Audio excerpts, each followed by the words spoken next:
Tout d'abord, merci et bonjour à toutes et à tous. Merci d'être aussi nombreux, puisque je vois que c'est un sujet qui intéresse. C'est vrai qu'il y a eu quelques webinars, quelques prises de parole sur le sujet, mais en tout cas, c'est une période toute particulière qu'on vient de traverser, que vous avez traversée en tant que retailer ou même en tant que consommateur. Et on voulait revenir dessus avec Franprix et Accenture. Accenture qui a des très beaux chiffres à partager. Franprix qui a une très belle vision de l'intérieur en tant que retailer et la digitalisation. En tout cas, plein de sujets là-dessus, sur ce qui s'est passé ces derniers mois et en quoi ce qu'on a vécu a permis d'accélérer un certain nombre de tendances, des tendances retail qu'on voyait émerger et comment le paiement, alors on ne va pas parler que paiement, mais on va surtout parler expérience client et parcours client, comment tout ça s'insère dedans. J'ai le plaisir d'être accompagné pour cette session de webinar par Laurent Toumine de chez Accenture et Alexandre Notin de chez Franprix qui reviendront à tour de rôle sur les différents sujets qu'ils ont pu faire. Vous voyez qu'on a un agenda un peu chargé parce qu'on a plein de choses intéressantes à vous dire. On va faire une brève introduction et je donnerai tout de suite la parole à Laurent Toumine qui nous fait le plaisir d'être avec nous puisqu'ils ont fait une très belle étude, Accenture a réalisé une très belle étude durant ces 2 mois de confinement et on va voir qu'il y a un certain nombre d'éléments sociétaux, comportementaux qui impactent notre vie du quotidien en tant que consommateur. On verra également comment vous, côté retailer, vous avez pu réagir, vous avez mis des choses en place et il y a beaucoup de choses qui ont impacté votre quotidien. On verra avec Franprix comment la digitalisation est un élément clé de ce qui a pu être mis en place avant, bien évidemment, le confinement, mais comment ça s'inscrit pleinement dans cette dynamique qui est mise en place par le groupe Casino et Franprix. Et on terminera par tout ce qui va tourner autour de… Alors, nouvelles solutions digitales, c'est un bien grand mot parce qu'il y a des solutions digitales qui ne sont pas nouvelles, mais en tout cas, tous ces parcours d'achat, tous ces parcours clients qui aujourd'hui continuent de se réinventer et comment vous les mettez en place et comment on peut les mettre en place à différentes étapes. En brève introduction, c'est clair que c'est un nouveau quotidien qui s'est imposé à nous en tant que client, en tant que consommateur, à vous également en tant que retailer. Ça a été une nouvelle logistique, une façon nouvelle de gérer les flux. En tant que consommateur, ça a été pour ceux qui ont pu faire du télétravail, pas forcément toujours dans les meilleures conditions, mais en tout cas, c'est clair que ce qui s'est passé ces 2 derniers mois a bouleversé complètement nos fondamentaux, nos bases, et on va voir comment directement, je vais laisser la parole à Laurent, qui va nous partager quelques chiffres clés de ce qui s'est passé dans la vie des consommateurs ces derniers mois et bien évidemment les impacts pour le retail. Merci Laurent. Merci Vincent, bonjour Alexandre, bonjour Stéphane et bonjour à toutes et à tous. Donc je suis Laurent Toumine, j'ai en charge le secteur de la distribution de la mode, du luxe en Europe et également les produits de grande consommation pour la France et le Benelux. Et donc effectivement, ces derniers mois, nous avons continué à travailler auprès des distributeurs à travers toute l'Europe, mais on se rendait bien compte qu'il y avait quelque chose qui devenait absolument certain, qui était l'incertitude, c'est-à-dire qu'on n'arrivait plus à lire ce que les gens consommaient réellement, à anticiper ce qu'ils consommaient. Donc, on avait du mal à livrer en fait les assortiments dont ils avaient besoin, puisque la demande a changé assez fondamentalement, les habitudes ont changé assez fondamentalement. C'est vrai d'un point de vue donc supply chain, c'est vrai du point de vue des assortiments, c'est vrai du point de vue de la dynamique promotionnelle. Et puis le niveau d'interaction avec les services clients ou avec les personnels en fait de cette seconde ligne qui était la distribution en particulier alimentaire on changeait de nature, c'est-à-dire que les échanges ont changé de nature et on avait un peu de mal à voir ce qui allait se passer la semaine suivante. Et donc, on s'est décidé à lancer par le monde des enquêtes auprès des consommateurs pour leur poser la question, pour leur dire, OK, qu'est-ce que cette situation change pour vous?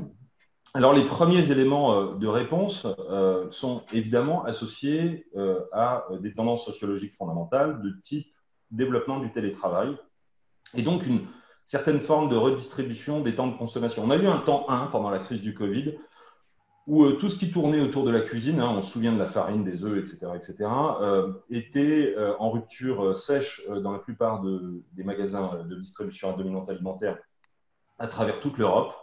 Les solutions de préparation également diverses et variées étaient en rupture sèche. Et on avait effectivement du mal à anticiper les volumes. Et même les industriels ont dû reconfigurer un certain nombre de leurs chaînes de production. Mais il y a eu une phase 2 où, quelque part, les Françaises et les Français se sont lassés de la cuisine et ont souhaité effectivement revenir vers des consommations un tantinet différentes. Hein, puisque dans la phase 1, on voit que le snacking se casse la figure à très grande vitesse. Les éléments de préparation de repas ont une croissance significative sur les ventes et sur les ruptures aussi. Mais ce que nous disent les Françaises et les Français aujourd'hui, c'est qu'effectivement, ils sont un peu lassés du télétravail pour 14% d'entre eux. Ils disent on veut en faire moins. 51% d'entre eux pensent qu'ils veulent continuer à travailler de cette manière-là, donc continuer à travailler en télétravail. Ce qui va nécessiter effectivement des adaptations à la fois sur les supply chains, sur l'offre et sur l'interaction en point de vente ou en ligne avec les consommateurs. Je vois un certain nombre d'enseignes développer des solutions effectivement de livraison de repas à domicile en partenariat ou pas avec des sociétés telles qu'Uber Eats, Deliveroo et consorts.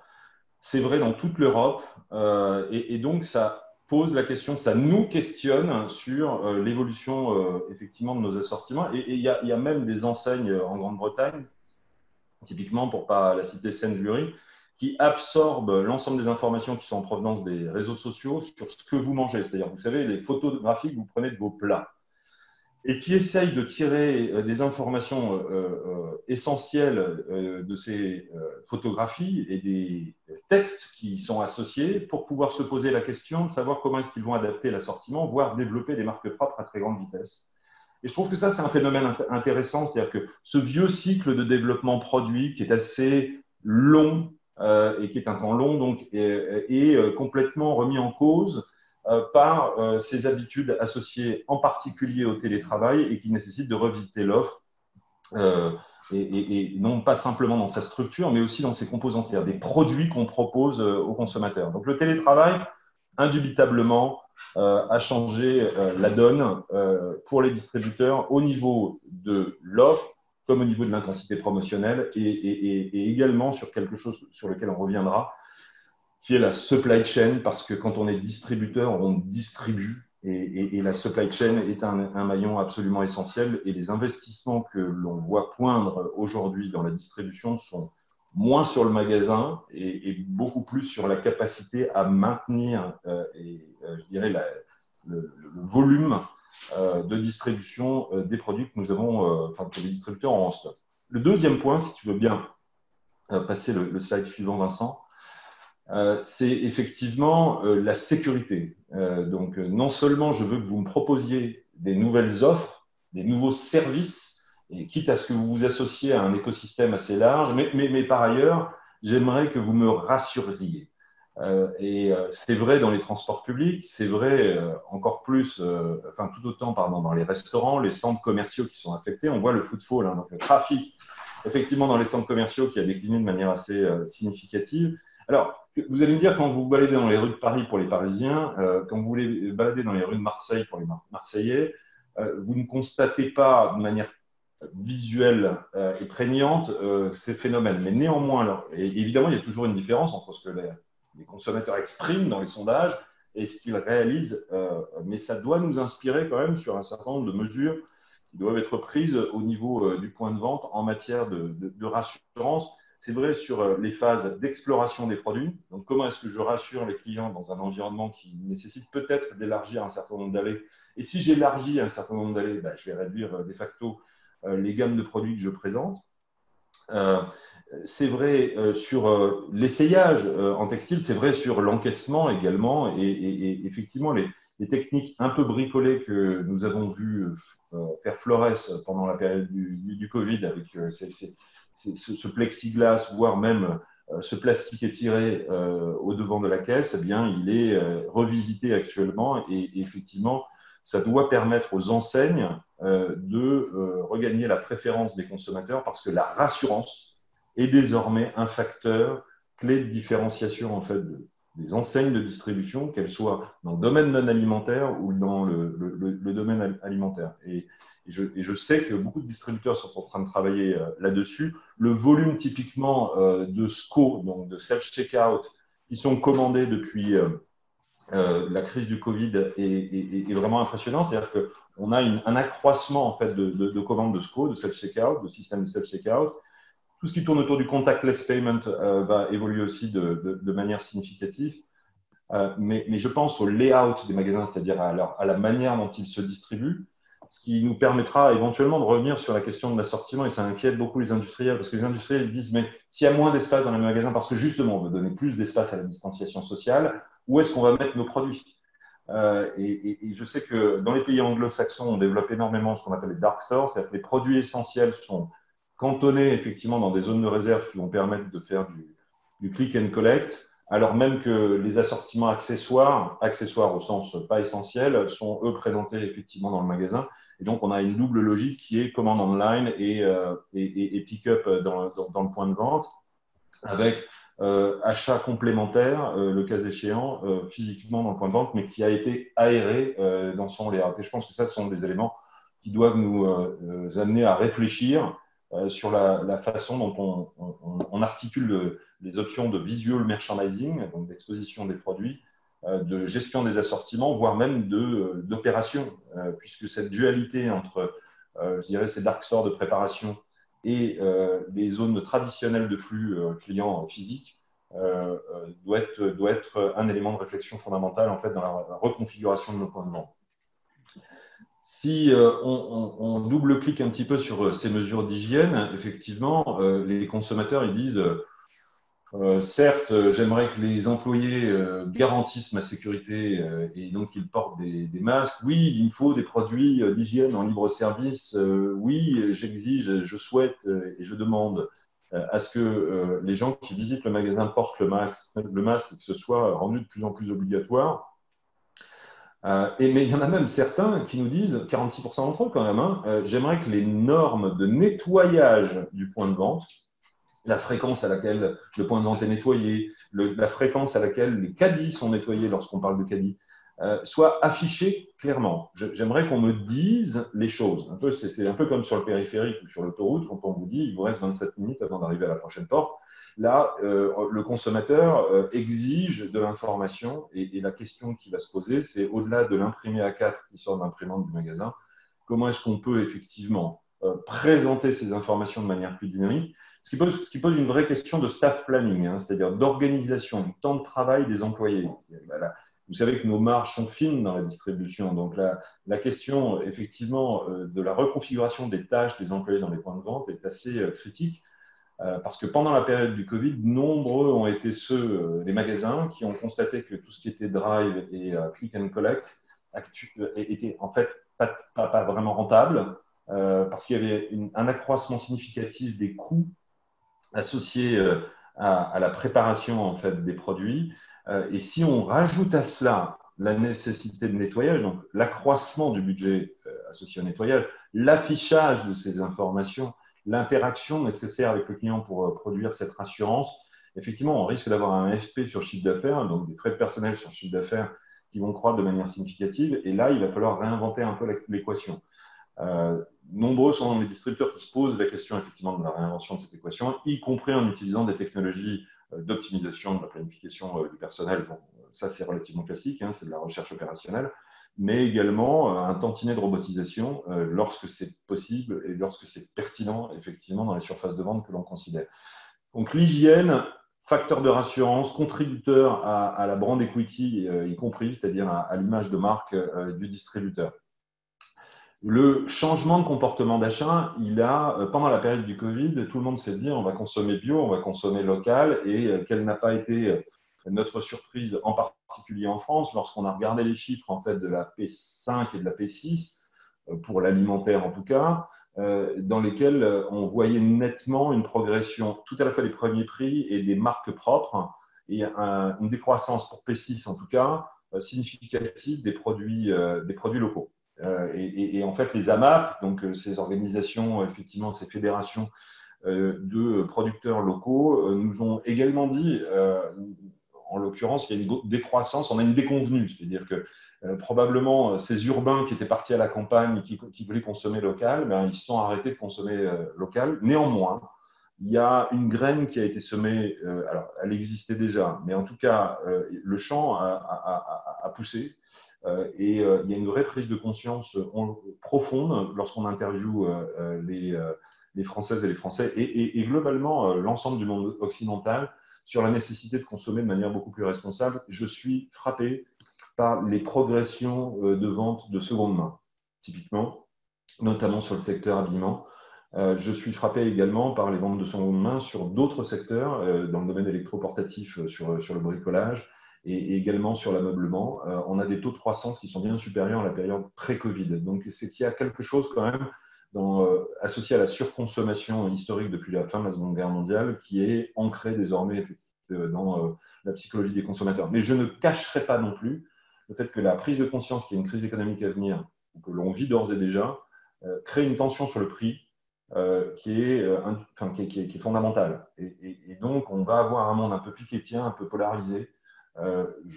C'était déjà le cas, mais qui risque de s'accroître entre une demande très très forte sur la compétitivité prix et d'un autre côté, effectivement, la nécessité de continuer à avoir une action responsable vis-à-vis de sa consommation. L'autre facteur qui a été prépondérant, c'est le temps.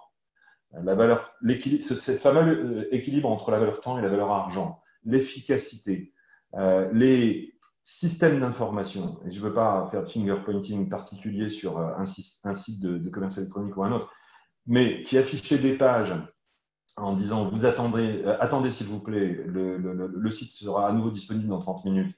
Ou alors je ne sais pas vous dire quel est le créneau de livraison Drive ou de mise à disposition Drive qui sera possible pour vous. Il n'y a pas de mystère en fait. Ces distributeurs ont perdu des parts de marché sur P5 et P6, particulièrement sur P5. On l'a vu. Donc l'efficacité, la vitesse doit être au centre de la réflexion en fait de la distribution. Et c'est vrai que j'ai vu peu de dashboards, de tableaux de bord, pardon, indiquant la vitesse. On a beaucoup de tableaux de bord qui indiquent des informations associées à la performance économique des entreprises, mais on le lit rarement à la vitesse. Tout autant que la rassurance qu'on évoquait tout à l'heure, je pense la capacité à être extrêmement véloce dans sa réaction vis-à-vis du consommateur et à lui faciliter la vie, à lui faire gagner du temps et pas simplement de l'argent, parce qu'il fait l'association entre les deux, est encore plus important dans cette période post-Covid. La proximité et les circuits courts, je les ai déjà évoqués, et donc ma surprise, c'était effectivement le décrochage sur la dernière période. Alors, le e-commerce est là pour rester. Les chiffres sont tombés ce matin aux États-Unis, 7,6 milliards de dollars de chiffre d'affaires sur du click and collect ou du sidecar, c'est-à-dire du drive aux États-Unis sur la période qui vient de s'écouler, c'est-à-dire la période du Covid. C'est jamais vu. Certains magasins alimentaires ont atteint 20, 25%, 27% même pour certains de leur chiffre d'affaires réalisé en e-commerce pendant la période du Covid. Et quand on regarde sociologiquement qui a acheté, eh bien, on se rend compte que des non-utilisateurs pré-Covid, donc des non-utilisateurs de ces services, s'y sont mis de manière relativement massive et il n'y a aucun doute qu'une proportion significative de ces non-utilisateurs historiques vont désormais répéter ce genre d'attitude. Et je pense que c'est important effectivement de fixer les problèmes associés à nos capacités e-commerce, donc aux capacités e-commerce des distributeurs et des marques, tant d'un point de vue technologique, et j'insiste, que d'un point de vue supply chain, parce qu'on oublie souvent cet élément-là, mais en l'occurrence, lorsqu'on parle de e-commerce, on parle de flux, et donc il y a deux domaines d'intervention principaux qui sont tous les aspects technologiques, marketing, digitaux, au sens général du terme, et les aspects associés à la supply chain. Les tendances sociales les plus impactantes sont donc effectivement ces nouveaux temps. Nos sociologues internes chez Accenture nous disent on est dans un recocooning, c'est-à-dire qu'on est dans une phase dans laquelle on redécouvre son habitat, on redécouvre pour certains sa famille, la vie en famille dans son habitat. On reconsidère effectivement la manière dont on travaille à distance. Et je vais vous donner une petite anecdote, hein, mais un grand distributeur de meubles bien connu du nord de l'Europe se dit écoutez, il est peut-être temps que je loue certains meubles, notamment les meubles qui vont permettre d'aménager des espaces de télétravail au domicile des clients. Et peut-être que ça, il faut que je le propose aux entreprises, parce que c'est un service que les entreprises devraient fournir à leurs employés, fondamentalement, puisqu'ils vont réduire leur surface immobilière de bureau et faire en sorte que leurs télétravailleurs bénéficient en fait, d'un environnement qui soit acceptable. On a tous eu ces problèmes de dos. Moi, ma chaise est terrible. Là, vous la voyez peut-être pas, mais en l'occurrence, elle est terrible. Et donc, investir effectivement sur le confort de travail va être assez fondamental. Les outils virtuels, on est en train d'en utiliser un. Il y en a une kyrielle et ils se sont démultipliés. Moi, je suis vraiment de près tout ce qui tourne autour du streaming sales. Je trouve que la réinvention du téléshopping via les outils Internet est vraiment intéressante. C'est explosif en Chine, mais c'est en train de se propager, je dirais, sur les tables d'études d'un grand nombre de distributeurs de par le monde. Les employés, les nouveaux talents, c'est assez fondamental dans ce virage qui a été opéré pendant la période du Covid-19. La capacité empathique et la capacité d'interaction en point de vente me semble de plus en plus importante. En 2012, la Harvard Business Review disait « Good jobs are good for retailers ». Ils avaient fait une analyse financière qui démontrait que quand on investissait sur nos personnels, on avait un accroissement du chiffre d'affaires au mètre carré. Ça sera encore plus le cas. Ça sera encore plus le cas. Des gens comme Mercadona l'ont très bien compris en Espagne, ça sera encore plus le cas. Donc, investir sur les people, sur les ressources en magasin est assez fondamental. Et quant à la proximité, à la santé et l'hygiène, je les ai déjà couverts. Et voilà ce que je voulais partager avec vous, un peu en mode Speedy Gonzalez. Donc, j'ai été assez rapide dans mon débit vocal, je m'en excuse. Mais c'était surtout pour pouvoir bénéficier des lumières tout à la fois d'Alexandre et de Vincent qui vont rendre ça, pour Alexandre, très concret, ancré chez Franprix, et pour Vincent qui va nous donner un peu plus de perspective effectivement sur ce qu'un Génico vient faire là-dedans. Merci beaucoup, Laurent. Effectivement, c'était très intéressant. En tout cas, c'est une belle étude que vous amenez. Je pense que tu as ouvert déjà beaucoup des sujets qu'on va adresser, dans lesquels on va rentrer, puisque très concrètement, vous, retailers, comme Laurent l'a évoqué, comme la priorité des consommateurs aujourd'hui, c'est d'être rassurés, et pas uniquement des consommateurs, hein, vos employés et les employés, pas uniquement de la grande distribution, mais nous, en tant qu'employés, on a aussi besoin d'avoir cette réassurance. Et aujourd'hui, plus que jamais, il est hyper important de rétablir cette fameuse confiance. Donc, vous avez tous mis en place, en tant que retailer ou en tant qu'employeur, en tout cas, un certain nombre de gestes barrières, de mesures de protection qui sont extrêmement visibles. Je pense notamment à la limitation du nombre de personnes dans les magasins qui oblige à revoir le flux et à utiliser des nouveaux outils digitaux. On verra aussi comment certaines marques ont utilisé la prise de rendez-vous, qui sont des choses assez nouvelles, ou en tout cas qui vont potentiellement s'imposer dans certains types de business. Une chose aussi que Laurent a évoqué, bien évidemment, c'est le sans-contact. Le sans-contact, il s'est naturellement imposé comme un geste barrière. Il était fortement présent en France. À partir du 11 mai, il y a eu un déplafonnement. L'ancien plafond était limité à 30 €. Vous l'avez tous en avez tous entendu parler. On est passé à 50 €. Du jour au lendemain, il faut quand même savoir que 90% des cartes du marché permettaient de passer ce nouveau plafond à 50 €. Et très concrètement, on a une confirmation de l'usage. On est sur quelque chose de très ancré maintenant du sans-contact en France. Et des chiffres qui seront intéressants à suivre, c'est comment est-ce que le mobile, les gens qui payent avec leur téléphone en sans contact et qui ont du coup une limite de paiement bien au-delà des 50 €, qui s'arrête à la limite de la carte, seront aussi des tendances à suivre et assez importantes. Mais en tout cas, ce nouveau geste barrière, il est clairement dans le quotidien de tous aujourd'hui, et je pense qu'Alexandre pourra éventuellement nous en dire deux mots. Donc, par rapport à cet usage de la carte, en parallèle, on a bien évidemment le sujet des espèces.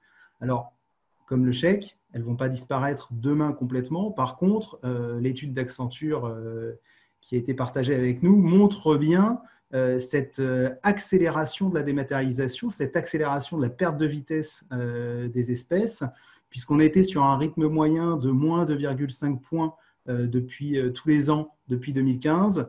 On attend moins 34% pour la France cette année, mais c'est encore pire dans d'autres pays, enfin pire, je veux dire, par rapport à la situation d'accélération de perte de vitesse, et même dans des pays qui étaient extrêmement cash user, et utilisateurs des espèces, comme l'Allemagne, qui devrait perdre cette année 37 ou 38% d'usage. Donc c'est quand même des chiffres assez importants. Et derrière ça, ce n'est pas uniquement la perte de vitesse du cache, mais c'est aussi la digitalisation qui s'opère de plus en plus. C'est-à-dire que tous les supports papier devraient suivre cette tendance. On avait déjà la dématérialisation du ticket commerçant. Quand vous êtes en monétique centralisée, vous l'avez sur votre reporting, sur votre plateforme de pilotage centralisée. Ça va être demain le ticket client qui sera lui aussi possible de dématérialiser, et en tout cas des choses qui seront attendues par les utilisateurs. Un dernier zoom, mais je ne vais pas trop m'attarder dessus, puisque Laurent en a parlé. C'est cette explosion du drive. Il y a beaucoup de gens qui ont découvert ce nouveau mode de consommation. On voulait limiter au maximum les interactions, comme ça nous l'était demandé avec le confinement. Donc, on a vraiment aussi cet ancrage de tendance de consommation, ce qu'on appelle le online to offline. On débute chez soi et on va terminer en magasin. Et on verra plus tard lors de ce webinaire les différents parcours d'achat qui arrivent là-dessus, mais donc des chiffres de multiplication de chiffre d'affaires assez conséquents sur la partie du drive, ce qui a aussi généré, comme le soulignait Laurent au tout début, des soucis de logistique, de prise de rendez-vous, d'affichage de créneaux, etc., qui ont été assez importants pour les retailers, qui pour certains ont été submergés. Mais au-delà de la ruée sur le drive, c'est aussi pour certains retailers des drives qui ont été improvisés. C'est-à-dire que des retailers qui ne faisaient pas de drive auparavant, ou alors qui faisaient des drives, mais pas forcément directement dans leur magasin, ont complètement réinventé leur façon de distribuer le click and collect presque sur le trottoir, j'ai envie de dire, pour faciliter les gestes barrières. Je vais tout de suite laisser la parole à Alexandre, qui va nous parler plus concrètement de ce qu'ils ont pu vivre chez Franprix et comment la digitalisation qu'ils avaient déjà enclenchée post-Covid s'est accélérée ou a pu les aider. Merci Alexandre. Bonjour à tous, merci Vincent, merci Laurent. Effectivement, alors ce que je vais vous présenter s'inscrit pas mal dans ce que Laurent a pu présenter en termes de tendance. Je vais revenir juste très rapidement sur une présentation de Franprix. Alors, Franprix, c'est une enseigne de proximité. On a 900 magasins qui sont essentiellement en Île-de-France. On est une enseigne régionale, donc 90% de nos magasins en IDF et après répartis sur le reste, principalement Lyon et Marseille, avec 60% de notre réseau qui est en franchise et 40% en propre. C'est une enseigne qui a plus de 60 ans d'histoire, qui est au cœur de la vie des Parisiens et des Franciliens, et sur laquelle, vous savez, il y a eu un grand travail de renouvellement de notre concept, mais aussi de notre vision et de notre transformation d'entreprise depuis à peu près 2015. Là, je vous ai mis une petite photo illustrative aussi d'une dernière tendance qu'on voit beaucoup, c'est les corners en magasin qui ont pris place à la fois en hypermarché, mais aussi en proximité. Là, vous avez une photo d'un magasin où on a à la fois des corners Decathlon, Cdiscount et EMA au sein d'un même espace sur des magasins qui font en moyenne 300 mètres carrés. Le digital dans tout ça, Franprix a démarré assez tardivement, 2016. Je vais y venir plus en détail sur le slide suivant. On a en fait commencé, je pense, parmi les derniers, et il faut l'assumer, sur le digital et le e-commerce. Mais justement, le fait de partir en dernier, c'est aussi un avantage, c'est-à-dire que le digital étant un domaine qui évolue extrêmement vite, ça nous permet aussi de se poser les bonnes questions sur les différents modèles. On a parlé des modèles de drive. Le drive n'est absolument pas adapté à ce qu'on fait puisqu'on est des magasins urbains et avec aucun parking, etc. Donc, forcément, il faut trouver un modèle qui est adapté à notre enseigne. On a parlé de vitesse. La vitesse, c'est clé. Ça, je rejoins totalement le propos de Laurent. Il faut accepter des compromis, il faut accepter parfois peut-être des choix qui sont durs à faire, mais il faut aller vite, ça c'est le plus important. Nous, on a raisonné en MVP, on s'est permis de tester énormément de choses avant de caler réellement notre modèle. On a commencé en fait notre e-commerce par de la marketplace en vendant sur des plateformes tiers qui avaient déjà un certain trafic. On a commencé sur Cdiscount, Just Eat, on a été l'enseigne de lancement de Glovo en France. Voilà, on a noué différents partenariats qui nous ont permis d'expérimenter la préparation en magasin, qui aujourd'hui est le cœur de notre e-commerce, avant de déployer notre propre modèle et notre propre technologie. Donc ça, c'est un point clé, la vitesse, et c'est aussi comme ça qu'on travaille nos concepts de magasin, nos partenariats, parce que le retail doit se réinventer beaucoup plus vite que sur les 15 ou 20 dernières années. La scalabilité du modèle, alors c'est un terme très galvaudé, mais il a pris tout son sens aussi durant cette période. Pour info, donc nous, on avait, on va dire, une quarantaine de magasins qui étaient capables de préparer des commandes pour notre site et notre application.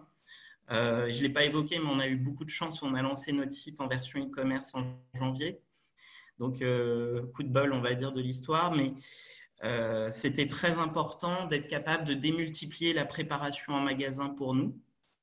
Et à titre illustratif, donc on a été capable de doubler notre nombre de magasins préparateurs en 2 semaines pour préparer toujours plus de commandes et ouvrir des nouvelles zones de chalandise pour répondre à ce besoin d'être livré pendant la période de confinement. Et sans les bases d'un modèle qui est justement scalable, c'est absolument impossible à réaliser avec des process assez normés, simples, qui permettent en fait à chaque magasin de s'approprier ce qu'est la préparation e-commerce. De la même manière, on a été capable de déployer notre partenariat avec Deliveroo. Laurent en a parlé, le fait de travailler pour un retailer avec une plateforme de food delivery qui livre habituellement, on va dire, 95 ou 99% des restaurants. Ça a été pour nous un schéma clé. Pareil, c'était un peu un concours de circonstances puisque le partenariat a été prévu pour mi-mars. Et il se trouve qu'on a été obligé de l'accélérer. Et donc, en l'espace de 2 mois, 70 magasins préparateurs de commandes Deliveroo qui ont été déployés à distance avec des envois de tablettes voilà, et des tutos, enfin, des explications en magasin à distance, etc. Et une présence aussi auprès de nos salariés pour s'assurer que tout ce schéma fonctionne. Donc, scalabilité très, très important. Et puis, le point du mobile, alors ça peut paraître surprenant, mais nous, on est vraiment parti d'une application mobile. Quand on a déployé notre propre e-commerce, on n'est pas parti sur un site, justement. En 2017, on a lancé notre application mobile qui était à la fois fidélité et e-commerce. Pour nous, ça a été un choix d'être dans la poche de tous nos clients avant de bâtir une stratégie sur un site et de se dire que finalement, les clients urbains ont tous un smartphone, la plupart, on va dire, et qu'il fallait être dans la poche de nos meilleurs clients avant de chercher à lancer une stratégie site. Et ce qui nous a beaucoup aidé justement pour être capable de travailler mieux notre site, puisque 60% des utilisateurs utilisent le site sur smartphone, et donc de décliner finalement tout ce qu'on a appris sur l'application pour en faire un site qui soit responsive et adapté en fait à un usage mobile. Et enfin, je parlais d'e-commerce de proximité avec la préparation en magasin.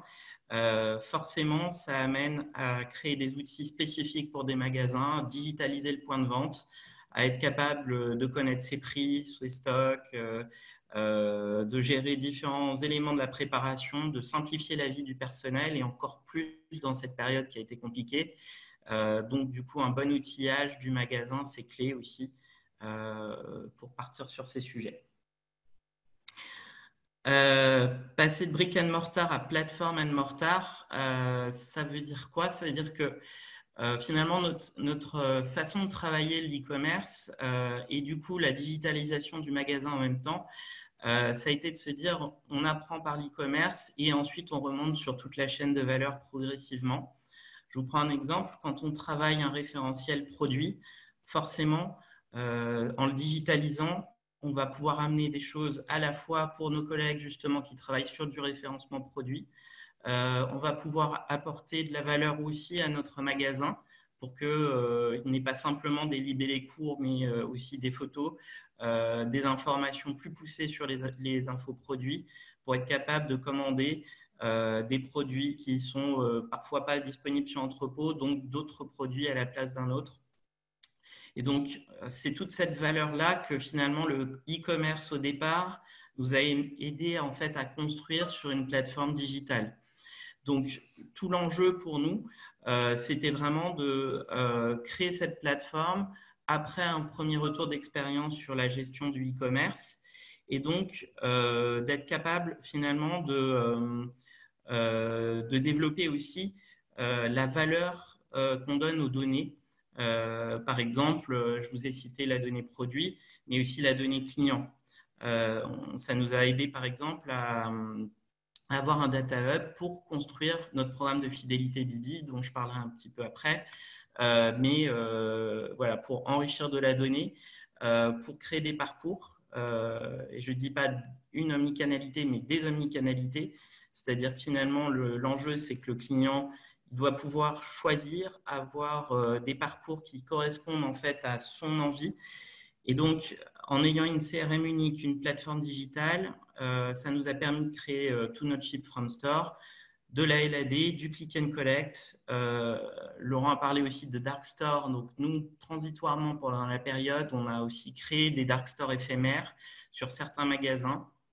Donc, à titre d'illustration, soit des magasins fermés aux clients parce que insuffisance de flux physique et donc on avait vraiment souhaité miser sur la préparation e-commerce dans ces magasins, soit des magasins qui étaient ouverts la moitié du temps aux clients et l'autre moitié fermés aussi pour nos salariés pour être capable de préparer avec, on va dire, sécurité sanitaire des commandes sans être perturbé par le flux client.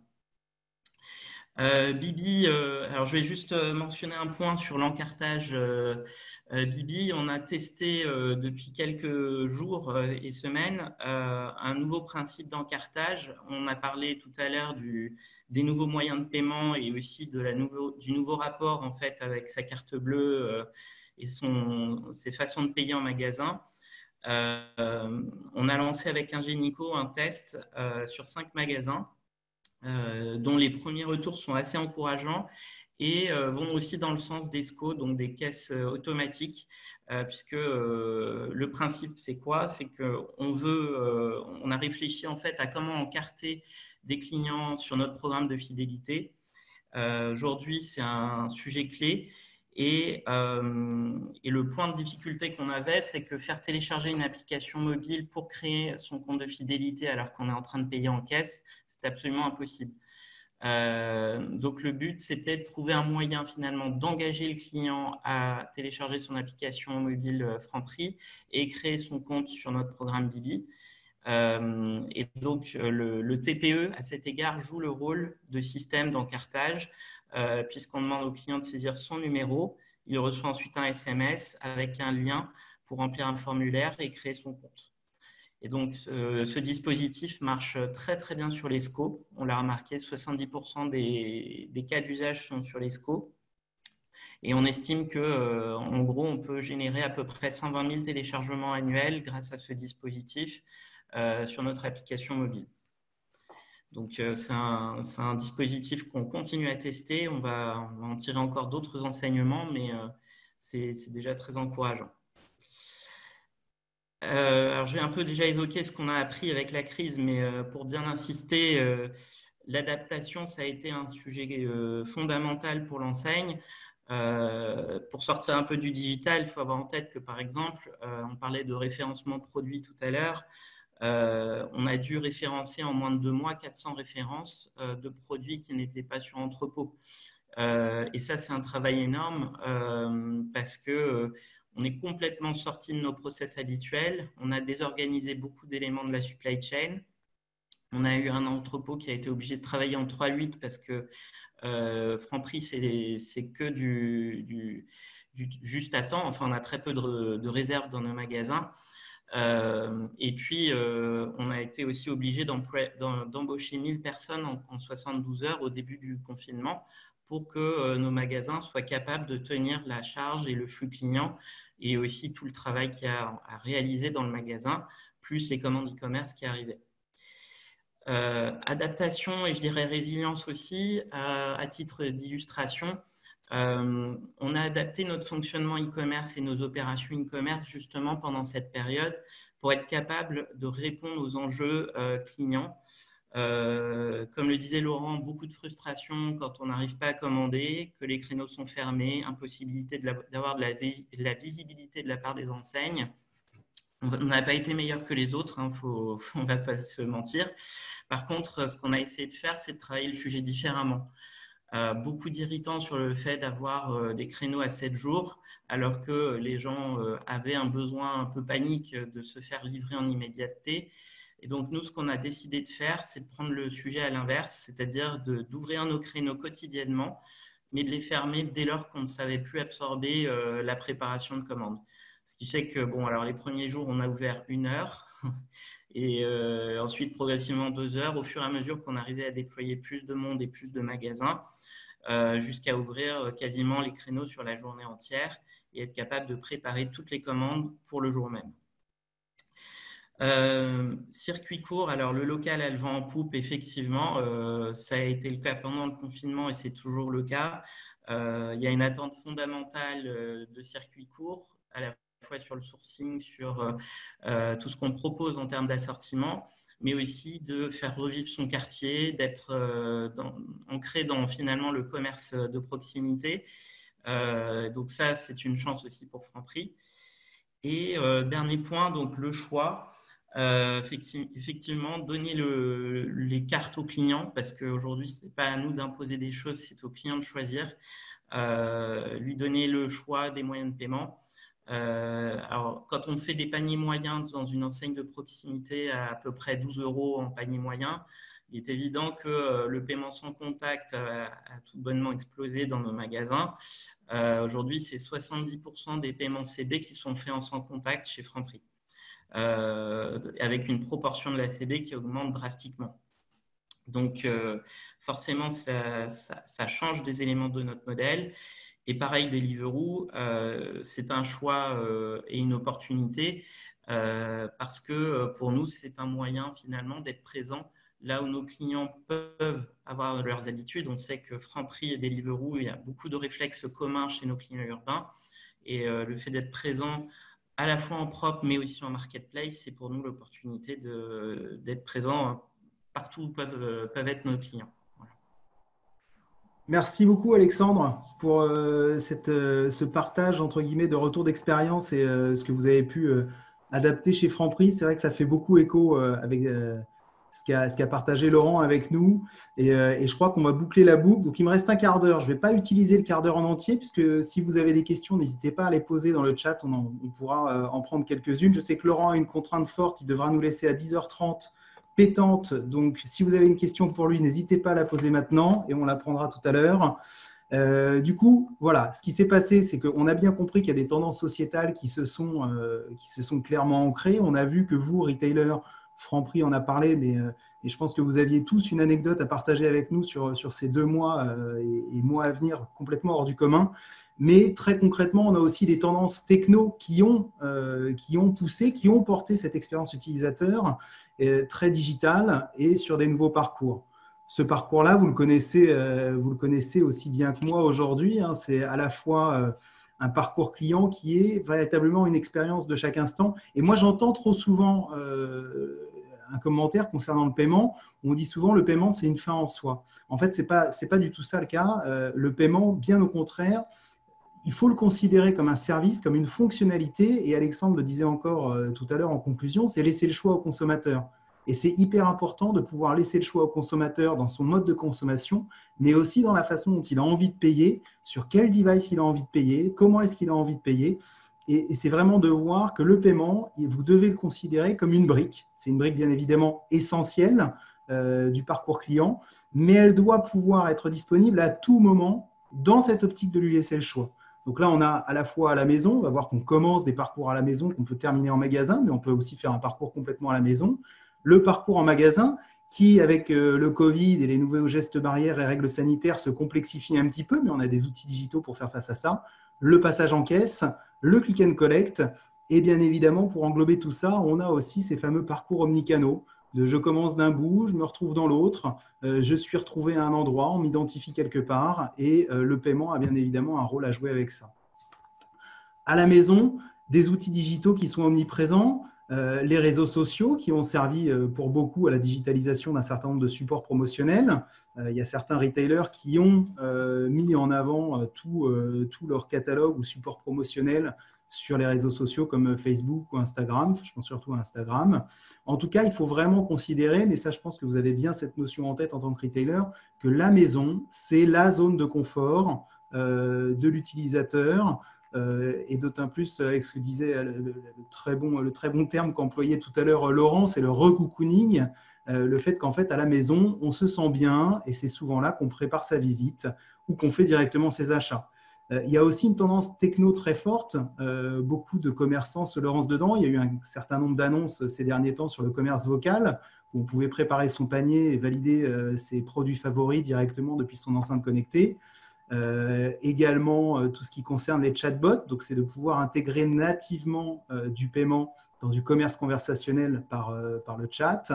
Donc, tous ces sujets-là peuvent potentiellement englober, à un moment ou à un autre, dans la galaxie des services, une brique de paiement qui doit pouvoir vous permettre de conclure une transaction ou en tout cas de l'initier.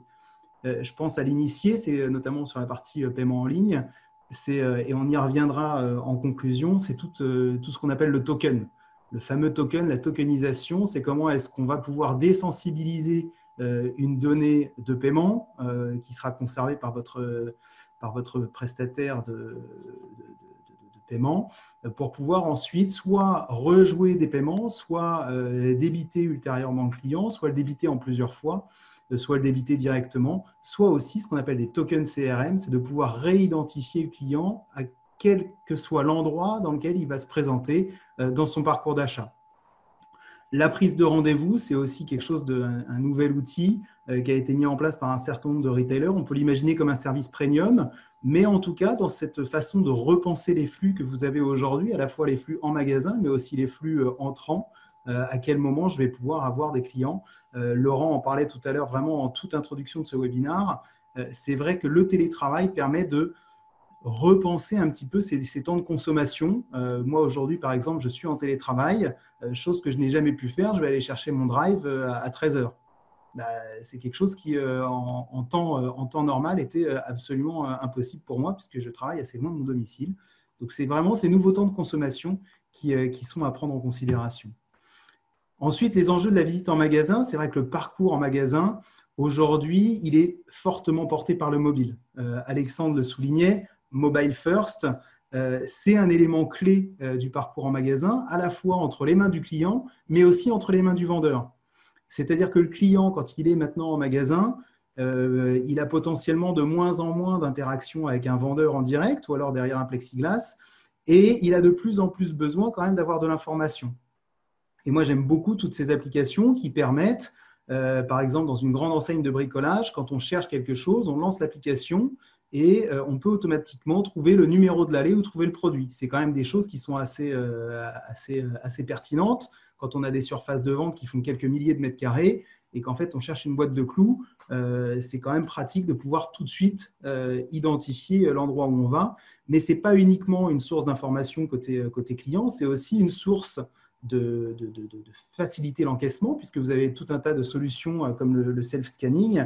Le self-scanning qui a été mis en place d'ailleurs avec la solution, je pense à Scan & Go chez Monoprix, qui partageait, j'ai participé à un webinaire où Monoprix partageait quelques chiffres clés sur l'utilisation du Scan & Go. Ils ont vu l'utilisation de leur application de self-scanning Scan & Go multipliée par 2 et une tendance qui s'est concrètement ancrée puisque ces utilisateurs de Scan & Go continue post-confinement à utiliser ce mode d'encaissement. On a bien évidemment le QR code ou le lien de paiement qui est quelque chose d'assez pertinent dans le sans contact, c'est-à-dire que Vous êtes en magasin, vous discutez avec le vendeur qui est équipé d'une tablette digitale et ce vendeur va pouvoir, depuis sa tablette ou depuis son outil digital, depuis son ordinateur, générer un lien de paiement qui va être reçu sur votre device propre sur lequel vous allez pouvoir terminer votre commande et effectuer votre paiement. Ça permet de démultiplier ces points d'encaissement qui ne sont plus uniquement lors du passage en caisse, mais qui vont être partout dans le magasin et en fait au moment où je le souhaite. Donc, que ce soit du self-scanning, que ce soit des liens de paiement, que ce soit sur un terminal dédié pour le vendeur quand il va pouvoir éventuellement vous encaisser directement dans le rayon. C'est cette diversité de solutions que vous pourrez proposer qui va faciliter aussi cette visite en magasin et les différents flux que vous allez avoir et que vous avez aujourd'hui à gérer. Mais en tout cas, ce parcours magasin est vraiment quelque chose de crucial et quelque chose de très intéressant. Justement, parlons-en, l'encaissement. On parle beaucoup de biométrie. La biométrie, c'est aussi une vraie méthode sans contact, puisque la reconnaissance faciale et le fait de pouvoir payer par reconnaissance faciale sont des choses qui rentrent un peu dans l'air du temps, dans le sens où c'est déjà développé et plutôt présent en Asie. Mais aujourd'hui, on a de plus en plus de caméras. On déverrouille son smartphone en le regardant. On commence à avoir des caméras thermiques à l'entrée de certains lieux qui prennent votre température de façon automatique. On a des caméras forcément dans les aéroports. On a des caméras de sécurité. On commence à être de plus en plus familiarisé avec ça. Le port du masque n'est évidemment pas quelque chose qui facilite la reconnaissance faciale. Cependant, alors peut-être que vous le savez, mais on a un lab, on a une structure lab au sein d'Ingenico qui s'appelle Ingenico Lab, qui travaille avec une société qui s'appelle Paravision et qui a pu faire des expérimentations de reconnaissance faciale avec port du masque. Et les résultats sont plutôt bluffants. Donc, en tout cas, si c'est des choses que vous cherchez à expérimenter, j'aurai plaisir à vous mettre en relation avec nos experts du lab sur ces sujets-là. Le lien de paiement, je ne reviens pas dessus, mais c'est vraiment au moment de ce passage en caisse ou surtout avant le passage en caisse, mais en tout cas quelque chose qui permet de limiter très concrètement le contact physique. Le QR code, toutes ces nouvelles méthodes de paiement alternatives, bien évidemment, les solutions de paiement type Alipay, WeChat, LivePay, Lydia, etc., qui sont basées sur du QR code, sont extrêmement pertinentes dans le sens de cette nouvelle ère du sans contact. Au-delà de ça, l'encaissement, c'est aussi une partie de la relation client, puisque c'est un des moments privilégiés d'interaction avec le client s'il ne passe pas sur un SCO. Et il y a différentes formes d'interaction. Alexandre en parlait, puisque c'est une innovation qu'on a mis en place tout récemment avec Franprix qui le teste, qu'ils ont débuté début juin. Et je suis ravi que tout se passe pour le mieux, puisque c'est quelque chose qui va se déployer plus massivement chez Franprix. C'est la collecte d'informations sur le client directement sur le terminal, avant, pendant ou après le paiement. Mais on a aussi des solutions qui permettent aujourd'hui de digitaliser complètement la feed. Au-delà de saisir une information sur le terminal, ça va être de pouvoir créer ou utiliser la carte de feed, si elle est présente dans le wallet, directement au moment où on paye. C'est-à-dire que quand vous allez payer, vous tapez votre téléphone pour payer en Apple Pay ou en Google Pay. Et à ce moment-là, on va détecter si vous avez la carte de feed, on va nativement l'utiliser dans le même geste que le tap pour payer. Ou alors, si vous ne l'avez pas, vous recevez une petite notification qui vous invite à la créer. Donc, on a quand même autour de cet encaissement, on ne le fait pas disparaître, on multiplie les points d'encaissement et les points d'interaction pour le client, on laisse le choix, mais en tout cas, on offre un certain nombre de services à valeur ajoutée et d'offrir le choix. Je pense que c'est vraiment ça le maître mot et la clé. Et il y a une autre clé, et je terminerai par cette clé très importante, qui est la clé du parcours omnicanal, c'est ce fameux token qui va permettre de créer tout un tas d'expériences utilisateurs que vous connaissez bien. Ça peut être le refund by web, c'est-à-dire que si j'ai acheté quelque chose sur Internet et que je viens me faire rembourser en magasin, eh bien, je vais être automatiquement remboursé sur le moyen de paiement que j'ai utilisé sans avoir besoin de présenter quoi que ce soit, puisqu'on aura ce suivi. Je suis reconnu en magasin, je peux faire ce qu'on appelle du try and buy. Je ne citerai pas les enseignes qui le font, qui le gèrent très bien et pour qui ça fonctionne super. C'est-à-dire que je prends une marchandise, je laisse une empreinte de ma carte, un peu comme une préautorisation. On va tokeniser ce moyen de paiement. Et si je ne retourne pas l'article sous X jours, on va pouvoir jouer une transaction a posteriori du passage en magasin. C'est véritablement aujourd'hui, là on est dans le choix du moyen de paiement, mais aussi dans le libre choix de la marchandise. Donc c'est vraiment intéressant de pouvoir proposer ces nouveaux parcours. Une qui me paraît aussi pertinente par rapport au token, c'est la vente online et l'upsell in store. J'achète une imprimante, je viens la chercher au click and collect et en fait, je m'aperçois que j'ai oublié ou j'ai plus de ramettes de papier et qu'en fait, je n'avais pas pensé à prendre les cartouches. On me les propose spontanément et je n'ai pas besoin de ressortir mon moyen de paiement. On va pouvoir me débiter sur le moyen de paiement que j'avais utilisé lors de cet achat. Donc, vous voyez qu'on peut faire plein de choses. Je pense que les parcours omnicanaux, c'est aussi ça qui fait la richesse du retail. C'est que vous êtes tous différents. On a tous les consommateurs sont différents, tous les retailers sont différents. Il y a beaucoup de parcours à expérimenter en mobilité avant le magasin ou autre, mais en tout cas, les parcours omnicanaux sont vraiment une clé. On en entend beaucoup parler. Il y en a beaucoup qui se mettent en place et qui fonctionnent très bien. Je suis ravi d'avoir eu Alexandre aujourd'hui pour nous parler de toutes leurs innovations chez Franprix. Je suis ravi d'avoir eu Laurent qui va devoir raccrocher dans 3 minutes. Donc, si vous avez des questions, c'est maintenant.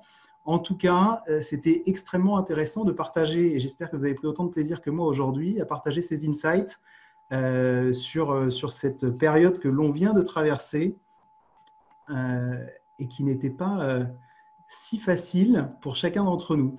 Est-ce que, Laurent, avant que tu nous quittes, est-ce que tu veux rajouter un mot de la fin ?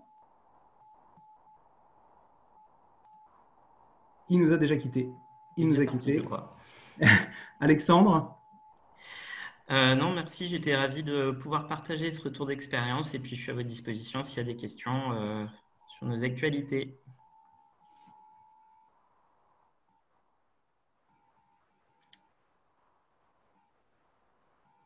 Bon, eh bien, écoutez, pas de questions. Je pense qu'on a été extrêmement rapide et précis. Merci à tous. J'espère que cela vous aura été utile, que vous avez appris des choses. Je serais très heureux de creuser ça avec vous. En tout cas, sachez que moi, les mots que j'ai retenus aujourd'hui, c'est véritablement de laisser le choix. Laisser le choix aux consommateurs, d'avoir cette approche multi-expérientielle. L'omnicanalité est très importante, mais c'est surtout tout ce que vous pourrez mettre autour de la relation client qui va être clé dans cette ère de la distanciation sociale. Donc, à la fois, ce qui va être de rassurer le consommateur, de gagner sa confiance et de pouvoir aller dans ce sens-là. Alors, on me pose une question sur est-ce que le token s'appuie sur la technologie blockchain ? La réponse est non. Le token, en fait, est une désensibilisation du PAN, c'est-à-dire que le PAN, qui sont les 16 chiffres de votre carte bancaire, quand vous allez faire un paiement avec, on va pouvoir tokeniser cette carte, c'est-à-dire que le 1, on va le transformer en A, le 2, on va le transformer en B, etc., etc. Pas forcément de cette façon-là, mais en tout cas, c'est véritablement d'avoir une image qui, quand on n'a pas la clé de décryptage, ne sert à rien, mais permet d'être partagée et permet de rejouer une transaction. Ce qui nous permet, côté fournisseur de paiement comme Ingenico, de garder une donnée sensibilisée dans un environnement PCI et de partager avec vous une donnée désensibilisée que vous pouvez nous envoyer quand vous avez besoin de rejouer une transaction. J'espère avoir répondu à la question. Une autre question ? Peut-être une question pour Alexandre sur la tendance, suite à la crise sanitaire, qui va potentiellement effectivement se transformer en crise économique. Est-ce que l'augmentation du paiement fractionné côté retailer, est-ce que c'est plutôt quelque chose qui vous effraie ou quelque chose qui va aller dans le sens de la marche ? Alors, peut-être que ça ne s'applique pas forcément à Franprix. Alors, voilà, ce que j'allais dire, c'est que, comme je l'ai mentionné, on est plutôt sur des petits paniers. En fait, les gens ont déjà pris l'habitude de fractionner leurs achats avant de fractionner leurs paiements quand on est en centre-ville. Donc, pour rappel, nous, notre panier moyen en magasin, il est à 12 €. Donc, le fractionnement, en fait, il a déjà été plutôt mis en place au sein du groupe Casino sur des applications comme Casino Max. Qui sont plutôt sur une cible supermarché, hypermarché, où là, on est plutôt effectivement sur une tendance de gros panier et donc la possibilité de payer soit en différé, soit en plusieurs fois. Ce sont des choses qui ont été lancées au sein du groupe, sur des plus gros paniers du coup. Je vais prendre une dernière question qui nous a été posée. Merci Alexandre pour ta réponse. Une question sur les ultrasons. C'est vrai qu'on a parlé tout à l'heure de biométrie, on parlait de distanciation sociale. Est-ce qu'on utilise les ultrasons aujourd'hui pour aller au-delà du sans contact? Alors, directement côté produits, solutions sur l'étagère, Retail France chez Ingenico, on n'a pas ça. Par contre, côté Ingenico-Lab, côté test, prototype, je vous disais qu'ils travaillent sur la reconnaissance faciale et des choses comme ça. C'est effectivement des choses qui sont regardées, notamment autour du paiement par la voix. On se rend compte que quand on fait un paiement par la voix avec une enceinte connectée, de créer un double facteur d'authentification peut être, la création d'un double facteur d'authentification peut potentiellement être résolue avec un ultrason joué sur le smartphone de l'utilisateur proche de l'enceinte. Donc, c'est des parcours auxquels on réfléchit. J'espère que ça répond à la question. En tout cas, on n'y réfléchit pas directement en magasin, mais je sais qu'on fait des expérimentations dans ce sens-là. Et je pense que ça va plutôt dans le sens de l'histoire. On en parlait tout à l'heure avec le commerce vocal. Merci à tous. Vous avez été très nombreux. Je suis ravi d'avoir eu cette audience. Vous étiez plus de 80 et c'était vraiment un bon moment à partager avec vous. Si vous avez des questions, de toute façon, je vais revenir vers vous nous allons revenir vers vous avec un petit questionnaire. J'espère que vous pourrez prendre le temps d'y répondre. Et si vous aussi, vous avez des choses à partager avec nous, je serais ravi de vous avoir en tant que speaker, comme nous avons eu Alexandre et Laurent pour un prochain sujet. Merci à Alexandre, merci à Laurent qui nous a quittés, merci à vous tous et encore bravo puisque je sais que vous, en tant que retailer, vous n'avez pas fait du télétravail tous les jours et en tout cas, je vous en remercie à titre personnel et au nom d'Ingenico également. Merci à tous, très bonne fin de journée et excellente semaine. Au revoir.